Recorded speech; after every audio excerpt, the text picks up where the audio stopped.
Yeah. Ariel, thank you so much. Okay, thank you again. That was so beautiful. Yeah, thank you. I really want to thank you for the opportunity. That was such a beautiful kickoff.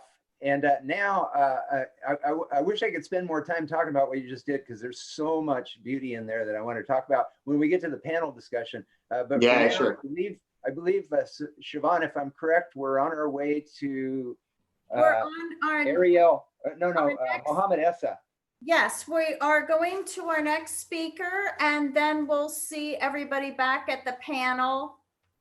Okay, would you like to introduce our next speaker, Bill? Yes, Sifu Mohamed Essa Mekawy from Cairo, Egypt. And I just want to say a few things. I want to launch into this. I don't want to cut up, take in any of your time, Mohamed, but I just want to say Mohamed has been a force in Egypt. Some of you may have seen, he's organized massive World Tai Chi Day events and changed people's lives all over Egypt. And he's an accomplished martial artist. And with that, I'm going to encourage everybody to go to the bio page and read everybody's bios at worldtaichiday.org. Hello, Mohamed. Hello, Belle. Hello, everyone. I'm really honored to be one of the speakers in that such a great event, actually, today. Well, we're so happy to have you. Please just share with us whatever you'd like to share right now. I don't want to take up any more of your time. I'd rather hear you. Can you repeat again, please? Yes, share what? Feel free to share whatever you have on your mind. Bill, he's sharing healing with chromatic healing during COVID-19, and I'm so excited to hear what chromatic healing is all about. I have my own chromatic healing foundation in Egypt. I started that from around 6 years ago. And I built all the series of the chromatic healing foundation, or the chromatic healing school. And it is based, some of the basis of the theories come from the Chinese medicine and the Indian medicine and the ancient Egyptian medicine also. And when the COVID-19 started, I wanted to research what is behind that disease and what is the psychosomatic side behind that disease. And I followed also the Chinese theories which relate the mind and the body, and also all the ancient medicine that relate the mind and body, and they are interconnected to each other and they lead to each other. And I worked on around 13 cases, and I started to make a case study for every one of them. And I found the common events that all the 13 cases have, which is all of them pass through a separation event, separation from a husband, separation maybe from a wife, and separation from a father or mother due to the death of the father or the mother. And they go, and thus lead them to a deep sadness, and they go to a sorrow and sadness, which is really deep inside their body, and which affect the bottom of the lungs. And that's, and the belief that also the common have is that they believe that because losing such a person, their value, they have lost their value, or have lost a great amount of their value and the life value, and life is not valued as before. And when I started to do for them coaching and teaching them meditation and healing techniques, how to work on themselves to overcome the event, not the COVID-19. The good part is when they were able to pass the event mentally and emotionally and physically, they started to recover and cure and almost totally cured from the COVID-19 in 8 days. All of them overcame the COVID-19 in 8 days. And that was such an impressing for me, that how our mind affects our body. And when you find the event that is linked to the disease, the body starts to healing itself immediately. You know, Mohamed, one of the things I want to point out is what you're talking about. You're talking about individual people that are letting go of an old view of themselves and their world, and it's so impressive, the results that you've had with it, with the physical health. But what you're talking about is really a universal thing, because really the whole planet is we're leaving behind old ways of doing things. You know, it's like everything's changing so rapidly. So this system that you're creating and sharing with people, you know, not just in Egypt, but, you know, all over the world, is such an important thing, because everybody's dealing with this letting go of old self-definitions and flowing into a new world that's forming around us on so many levels, you know, socially and health-wise and everything. So Yes. you're working with grief a lot. So there's a lot of grieving on the planet. Can you give us an example of like maybe one of the techniques, or how you would do that? Actually, I will try to simplify, to make it simple, so anyone can do it. Actually, in the chromatic healings, there is a lot of steps, and there is a lot of skills that the person has, they need to learn to able to do it. But actually, I will give the simplest form so that people can do it at home. Actually, and that's and that will be better for them. Actually, the first thing to improve our immune system, we need to go in a kind of meditation state. So if I have passed through a kind of separation event, I try to locate that event in my body. By just thinking about the event, the person will start to feel there is a kind of pulse or a kind of movement in a specific place in the body. And when they locate that part of the body, they start to lead the energy to that part. And they don't think at all about the COVID-19 or anything. And they try to meditate every day. Oh, I believe what side? Oh, there we go. Yeah, and what side? And what size is that feeling, and how deep it is, and they start to feel the form of that sensation inside the body, and start to meditate every day. And I always ask them what color you need it to be, because for example, they say the color of that place is black, and I ask them what color you need it to be. They say blue. And then what sensation you needed to be here? They say maybe to be comfort. And do you see any person there? Do you see any places there? For example, they see the home or a place or the desert, and then I ask them, do you want to replace that place with another place? And they start to, for example, they say the sky. So I try to create a form which has a color, a texture, and maybe persons, and maybe feelings, maybe emotions, and you start to meditate every day on that part. And the daily meditation, when they follow that meditation, the body starts to react, and that have a reflection on the disease, on the COVID-19, and they start to heal the COVID-19 symptoms day by day, until the 8th day, all the symptoms go away. That is beautiful. That is beautiful. And the colors are different vibratory rates of the energy that we are too. So it's like you're kind of changing. Yeah, actually, the theory in the chromatic healing is every disease has a specific color, and the healing state is another color. So if you are able to detect the color of the disease and replace it with the color of the healing state, you will be able to recover from that disease, and you're able to get the body to the balanced state back again. Mm-hmm. Mm-hmm. And is it a sensation of not so much fighting the color of the disease, but rather just allowing space for the healing color? Does that resonate? Can you repeat again? Sorry, I couldn't hear you. Yeah, I was saying, when we're experiencing, those places, kind of allowing space for the healing color to be able to permeate, to replace. Yes.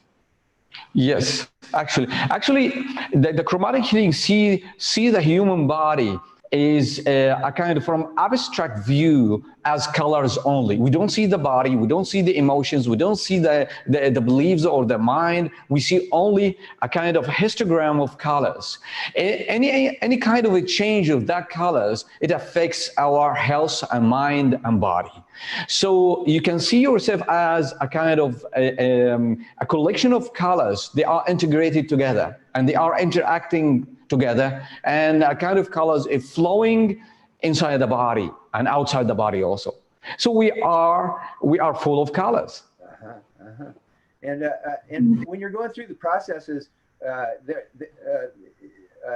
you experience sensations with the changing colors? It's like sensations change?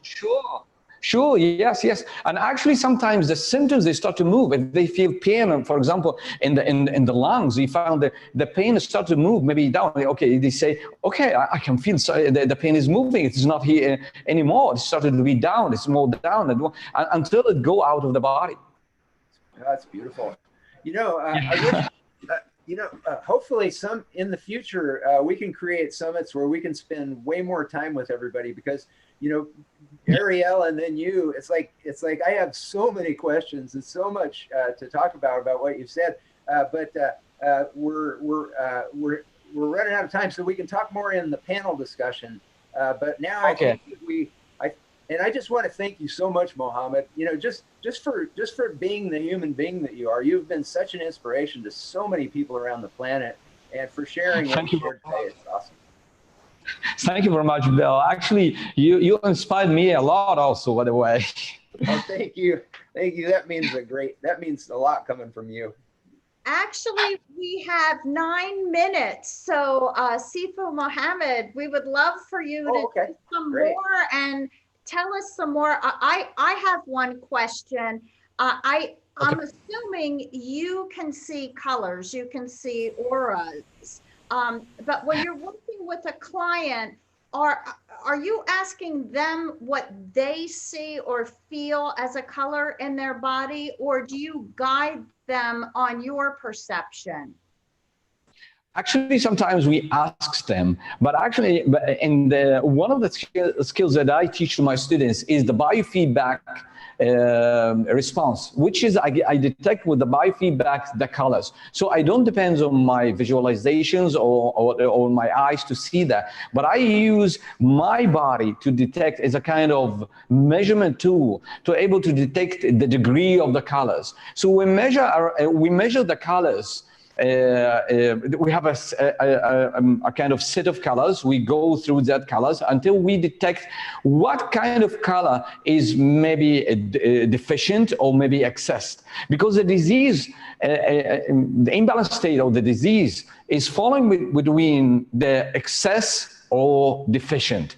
So for example, I can give you an example. For example, someone have high blood pressure. That state maybe have a kind of too much red energy or too much red color, which can be viewed in the body like heat and a lot of movement, because red energy make the body move fast and make the blood move fast and make the person start to sweat and the heart start to beat fast. So that's the effect of the red energy. So the blue energy have a cooling effect. It's a kind of the heart start to beat slow, and you feel cool, and maybe you feel that the legs and the hands, they are more colder. That's to show you how the effect of the colors on the body. The chromatic healing is a kind of a system which have theories and based on principles, and it's like the old medicine. When I built the chromatic healing, I was keen to build the chromatic healing on the same principles as the old ancient medicine. For example, the Chinese medicine is based on the 5 elements. We have here in the chromatic healing, we have 6 elements, and the elements are colors. So we have 6 colors, by the way. Now, when you're working with a client or a student, when you're working with the colors, my guess is that, you know, you've been doing this so long that that probably when you're sensing, like, say if red, you know, or hypertension is the issue they're dealing with, when you're working with them, my guess is that you probably get sensations that also tell you that red state. So it's not just a visual experience, but it's like a whole body experience where you feel different sensations, and then that tells you that color as well. That they're Yes, actually, in the chromatic, we use our body to able to sense what is happening inside the other person's body. So, and that's why as I mentioned before, we use a biofeedback system. I use my body feedback system to able to tell me what's going on in the other person's body, and that is the using of the power of the subconscious mind. As a subconscious mind able to communicate with all the people around me easier and faster more than the conscious mind. And the power of the conscious mind go beyond the physical body and go beyond my belief and what I think and what I see. It can the subconscious mind can transfer for me a lot of information about the case of the patient. So there's many different ways of approaching healing. So your main focus is color, but another practitioner might use a sound or something else. And I find it so creative, the color. Do you have people paint at all, to paint themselves their colors? Actually, this is an excellent question, actually, because we use also, yes, painting, because one of the things that I use and I have developed as a healing system is when the eyes see the color, the nervous system start to interact all kids, and that's why I invented a way to how to heal the kids from, for example, from hypertension, hyperactivity, or something like that, of moving a lot, by just painting with specific colors in specific orders, and the color and the orders is based on their energy system. What about clothing? Moving. Yeah. Actually, the system of chromatic healing is based totally on on colors. I have developed some movement that also related to colors, but I didn't teach it yet. Actually, it is still under development. Actually, yes, but I'm considering to include movement also, because movement can be translated to colors also. And wearing certain colors, like clothing, like if I had a lot of fire, would you recommend that I wear blue? Actually, when you wear blue, if you have a lot of fire, or have fire is all can be translated to red energy. When wearing blue, it will help you, but the more can help you when you meditate on the blue, because the fire state of the body can come from the mind or the emotion or the belief. So when I start to take the blue color to my mind or to the emotion state or to the belief state, that will affect the body more and bring more healing energy. You know, it's interesting because, you know, as you guys are talking about that, you know, every time you mention the color blue, it's like I feel a calming. You know, just the concept of blue as you're talking. You know, it's like it's really fascinating. Yeah.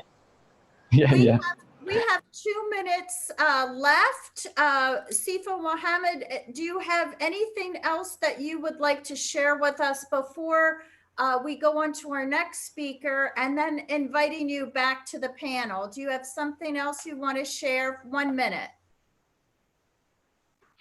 Actually, I advise everyone to meditate daily because meditation is will help the body to recover very fast and will bring a balance to the mind and the body and the heart. As we eat food every day, we need to meditate and feed our soul every day. Beautiful. So much. This was such a wonderful, thank you for your presentation. Yeah, thank you, Mohamed. This is awesome. Bill, would you like to introduce our next speaker? Yes, our next speaker is Nikola Maricic. And again, I don't want to eat up any of your time, Nikola. So what I'm going to encourage everybody to do is go to worldtaichiday.org and look at the bios, because Nikola has a external and internal arts